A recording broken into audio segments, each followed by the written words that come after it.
Les 5 Sens, votre chronique santé proposée par Virginie sur l'antenne de Radio Soleil 35. Bonjour et bienvenue dans votre nouvelle édition des 5 Sens pour des chroniques et interviews santé. Et justement, aujourd'hui, nous avons le plaisir d'accueillir dans nos studios Stéphanie Gloanec, qui nous avait fait déjà l'honneur de venir nous parler de son expérience de bénévole dans les soins palliatifs. Et aujourd'hui, nous allons un petit peu prolonger sur ce même ordre d'idées, d'étapes de la vie, puisque nous allons parler du deuil. Et justement, on va pouvoir se rendre compte que le deuil n'est pas seulement lié à la perte d'un être cher. Bonjour Stéphanie. Bonjour Virginie, puis merci de m'avoir invitée à nouveau à vos côtés. C'est un plaisir d'apprendre plein de choses avec vous, puisque je rappelle que vous êtes psychopraticienne et que effectivement c'est une expérience, l'accompagnement du deuil, que vous avez un petit peu l'habitude de faire aussi dans votre métier. Alors déjà, comment est-ce qu'effectivement on peut identifier un deuil qui n'est pas forcément lié à un décès ? Eh bien, à partir du moment où, en fait, il y a la fin de quelque chose. Dès qu'il y a fin de quelque chose et une phase de transition qui nous invite à un renouveau, on est dans un deuil. Donc, ça va concerner une séparation, la perte d'une amitié, la perte d'emploi, un accident, une maladie, enfin voilà. Tout ce qui invite à un changement d'identité aussi. La fin d'une page pour en écrire une nouvelle. Et comment, une fois qu'on a identifié, parce que parfois ça peut prendre beaucoup de temps de se dire j'ai eu un moment dans ma vie où effectivement peut-être que là c'était un deuil. Je pense aux auditeurs qui pourraient se retrouver dans ce genre de situation. Quel serait finalement le premier réflexe à avoir pour commencer justement son travail de deuil ? Le premier réflexe, ce serait de dire au revoir. De dire au revoir à ce qui n'est plus, justement.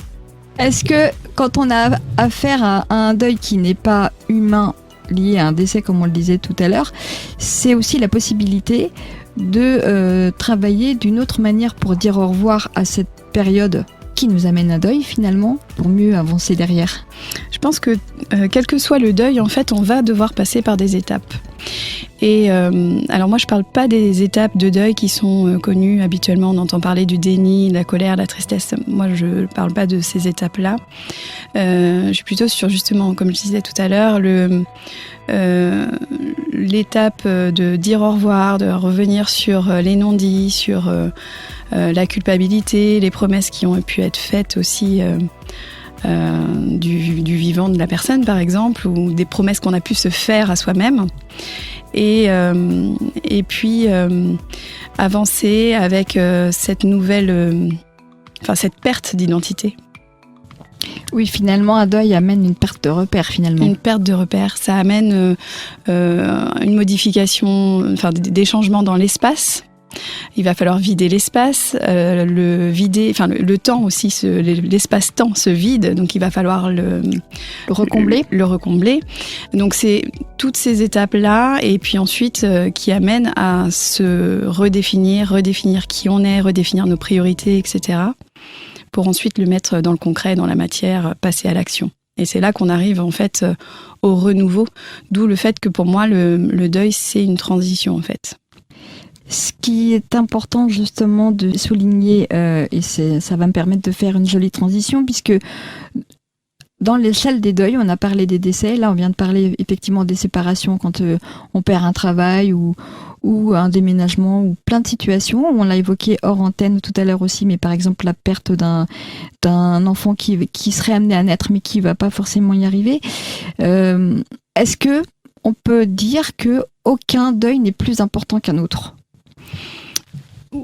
Oui, en fait, il y a des gens pour qui perdre un animal de compagnie, ça va être la fin du monde parce que c'est leur bébé, quoi.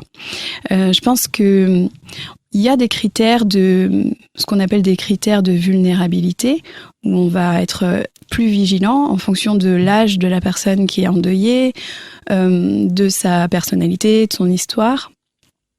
Mais aussi en fonction de la relation qu'il pouvait avoir avec la personne qui est décédée dans le cas d'un décès, la qualité de cette relation aussi.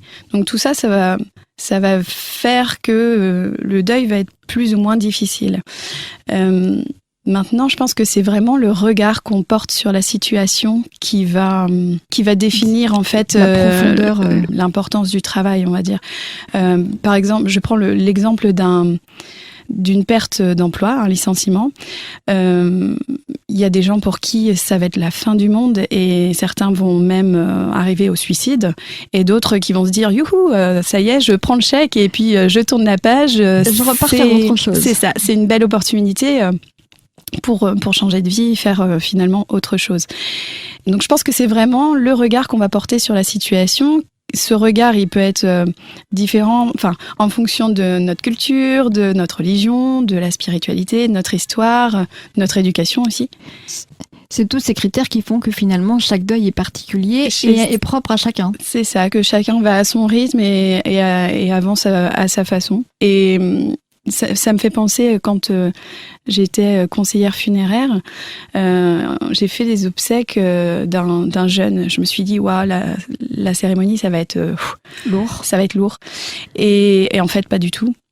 Alors, je vais peser mes mots parce que je n'irai pas dire jusqu'à que c'était joyeux, mais c'était des scouts.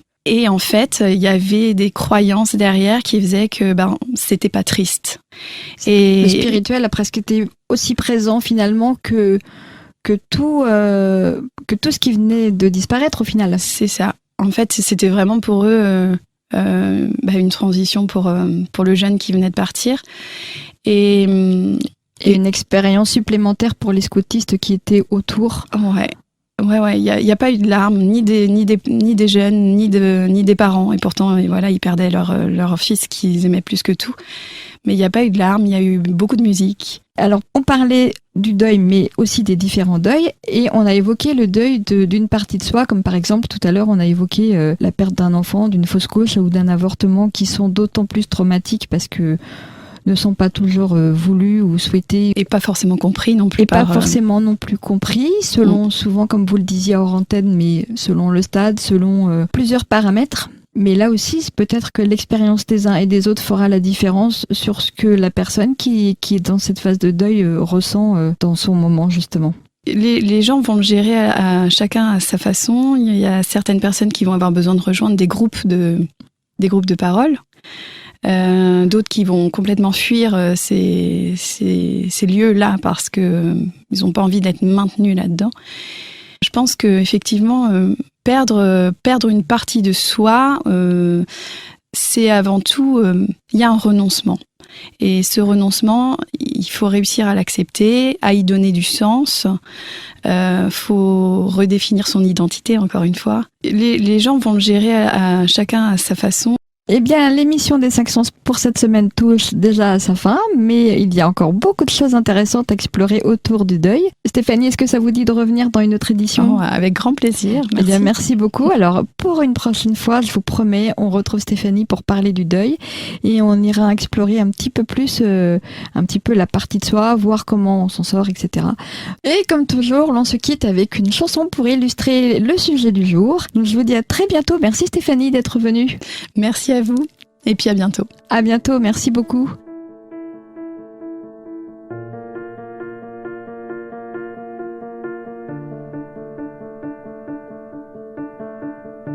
Je sais la peine, je sais les pleurs et les pensées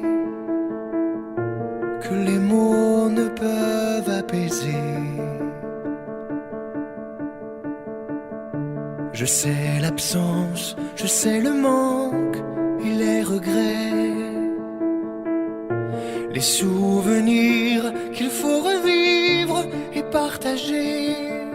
Je sais tout ce qui est pour toi. Sois tranquille, tout va bien. Sois tranquille, je suis serein. Je repose en paix où je vais. Sois tranquille, ce n'est rien. Sois tranquille, j'en ai besoin. Et je m'en sers, je me libère enfin.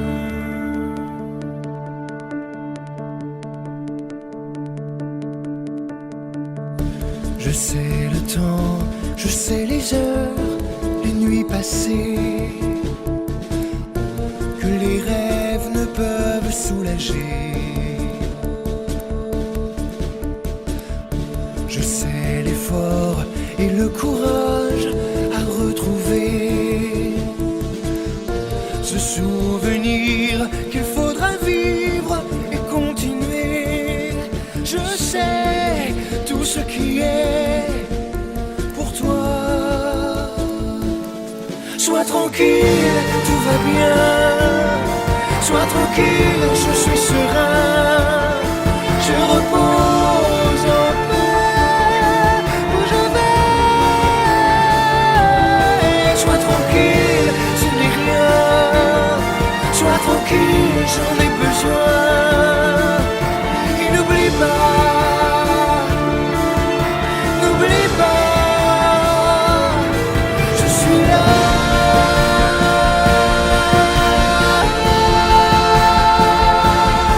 Je suis là.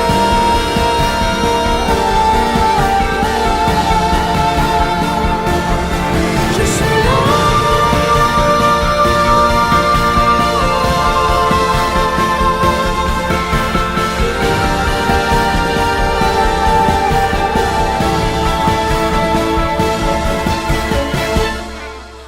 Sois tranquille, tout va bien. Sois tranquille, je suis serein. Je repose en paix où je vais. Sois tranquille, tout va bien. Sois tranquille et sois certain. Où que tu sois, je veille sur toi, mon frère.